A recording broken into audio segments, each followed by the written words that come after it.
시청자 여러분 안녕하십니까? 김동수입니다. 사례로 풀어보는 양도소득세 두 번째 시간이 되겠는데요. 여러분 이런 경우가 있을 수가 있겠죠. 일시적인 1세대 2주택 이런 경우 대한민국의 모든 국민은 주거 이전의 자유가 있습니다. 여러분 보시죠. A주택을 취득했습니다. 그런데 이거는 이제 종전주택이 되겠고요.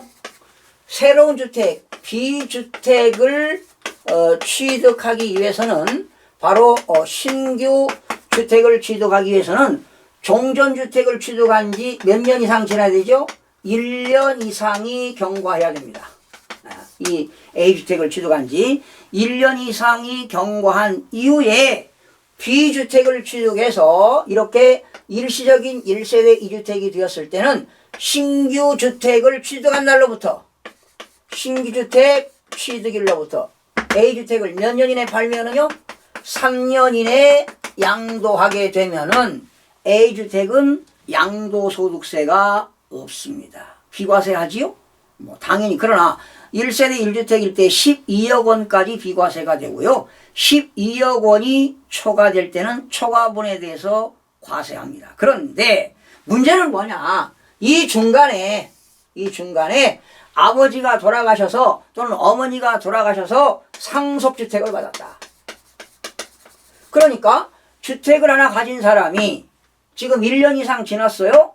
그런 상태에서 부모님이 돌아가셔서 주택을 하나 상속받았다. 1세대 2주택이죠. 그런데 나는 상속 이후에 이사를 목적으로 새로운 주택을 하나 샀다면 3주택이 되는 거예요. 3주택이. 그랬을 때 이 A주택을 받았을 때 비과세가 되느냐? 결론부터 말씀드릴게요. 비과세가 됩니다. 즉 중첩 적용이 가능합니다. 중첩 적용이 가능하다. 중첩 적용이 가능하다. 이런 사례는 흔하지 않는 사례가 되겠는데요. 자, 사례를 가지고 하나 소개를 해 보겠습니다. 2015년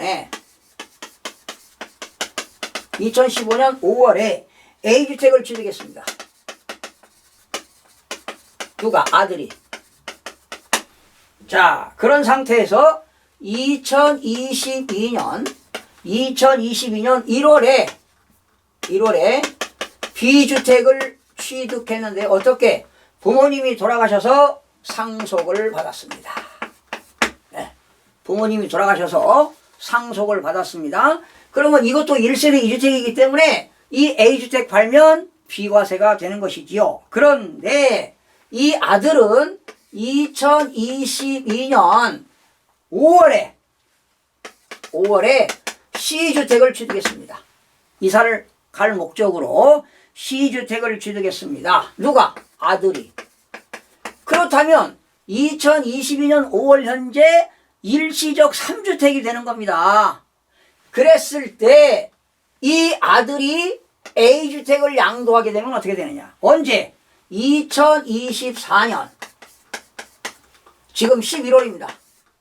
11월에 A주택을 양도하게 되면 어떻게 되느냐? 결론! 비과세가 됩니다. 1세대 3주택인데도 비과세가 된다는 것입니다.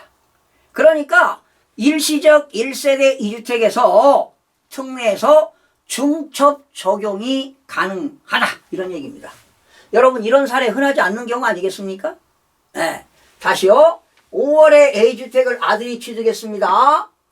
그런 상태에서 2022년 1월에 B주택을 취득했는데 부모님이 돌아가셔서 상속을 받았습니다. 여기까지 본다면 1세대 2주택으로서 요 일반 주택 팔면 비과세입니다. 그러나 상속주택을 양도하면 과세지요. 이런 상태에서 아들이 아버지가 돌아가시고 1월 달에 돌아가셨는데 5월 달에 새로운 C주택을 샀어요. 이사를 목적으로 더 큰 평수로 이사 가려고 아들이. 그렇다면 여기서 1세대 3주택이 되는 겁니다. 그랬을 때 나는 A주택을 일시적인 1세대 2주택 특례를 적용하기 위해서 A주택을 양도하면 비과세가 되느냐? 1세대 3주택이지만 된다는 것입니다. 왜? 예, 상속받은 주택에 대해서는 이건 팔면 과세가 되죠. 이건 무조건 과세인데 아들은 일시적인 1세대 2주택에다가 상속주택까지 합치니까 1세대 3주택이 되었지만 비과세가 된다는 것입니다. 여러분 흔치 않는 얘기 아니겠습니까? 그러나 여러분 이 아들이 상속받은 주택을 양도하면 무조건 이거는 과세가 되는 것입니다. 그래서 이 시간에는요, 이 시간에는 상속주택을 소유하는 경우, 제가 1주택을 가지고 있는데 상속주택을 소유하고 있습니다. 그래서 또 새로운 주택을 사가지고 일시적 1세대 2주택 특례를 적용받을 수 있는 사건이 되겠습니다. 자, 흔치 않는 거지만 여러분들이 알아두시면 많은 도움이 되시겠죠? 여러분들이 이런 계획을 세웠을 거예요. 2015년 5월에 샀는데 2022년 5월경에 새로운 주택을 살 그런 계획을 수립했을 겁니다. 그런데 1월 달에 부득이하게 불의한 사고로 부모님이 돌아가셔서 1세대 3주택이 되었을 때 1세대 2주택 특례에다가 중첩 적용이 가능하다는 사실입니다. 시청해주신 여러분 고맙습니다. 구독과 좋아요, 알림 설정을 누르시면 더 많은 정보를 얻을 수 있습니다.